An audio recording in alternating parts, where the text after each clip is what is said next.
podcast Femmes et Sciences. Emma Chenu.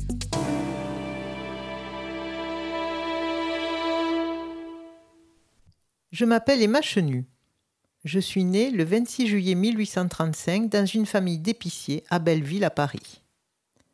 À cette époque, Louis-Philippe Ier est roi des Français, c'est la monarchie de Juillet.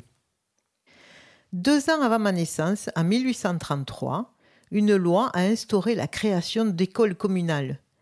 Mais il n'est alors question d'instruire que les garçons.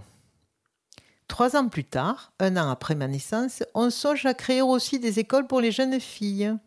Mais on est encore loin des progrès des années 80. Les lois Jules Ferry en 1881-82 affirment l'obligation de l'instruction et la loi du ministre Camille C donne accès à l'enseignement secondaire aux filles. Il s'agit alors de programmes différents de ceux des garçons, arts ménagers, cours de culture, qui ne permettent pas l'accès à l'université jusqu'en 1924. Indifférente à ces réalités nationales, j'ai la chance de pouvoir m'instruire à la maison. Je me présente au baccalauréat des garçons, le seul qui existe, en candidate libre, baccalauréat que j'obtiens en 1863 à 28 ans. Je suis la 2e après Julie-Victoire Daubier, ma contemporaine, qui a passé le bac 2 ans avant moi, à réaliser cet exploit.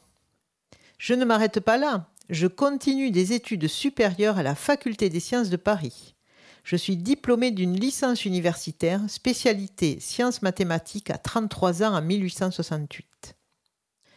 Je suis donc la première diplômée de licence universitaire en mathématiques de France. Hélas, l'avenir des femmes à cette époque-là n'est pas tout tracé. Je me résigne donc à devenir institutrice auprès des jeunes filles. J'enseigne dans l'enseignement primaire puis secondaire. Je donne des cours préparatoires aux examens de l'enseignement primaire à Paris. Je suis correctrice à la Sorbonne des cours de l'Association de l'enseignement secondaire des jeunes filles. En 1880, à 45 ans, je suis nommée officier dans l'ordre des Palmes académiques. Vous l'avez compris, mon truc, c'est la pédagogie. En 1881, quand l'École normale supérieure de jeunes filles est créée le jour de mes 46 ans, donc 1 an plus tard, je rêve d'y enseigner pour transmettre mes connaissances en pédagogie aux futures enseignantes. Malgré de bonnes recommandations, mon souhait ne sera jamais satisfait. On me propose un poste de direction d'un externat secondaire de jeunes filles à Montauban. Presque 20 heures de train de Paris à cette époque-là. Inenvisageable. Incomprise, résiliente, mais toujours passionnée de pédagogie, je finis ma vie dans l'enseignement à Beauvoir, en Seine-et-Marne. Je publie plusieurs ouvrages pédagogiques et des recueils de sujets d'examen. Je meurs à 77 ans le 10 octobre 1912.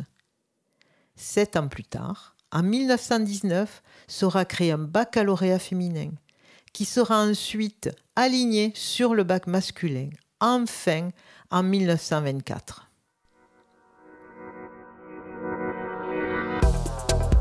Par Florence Sède, enseignante-chercheuse en informatique à l'Institut de recherche en informatique de Toulouse, IRIT, Université de Toulouse.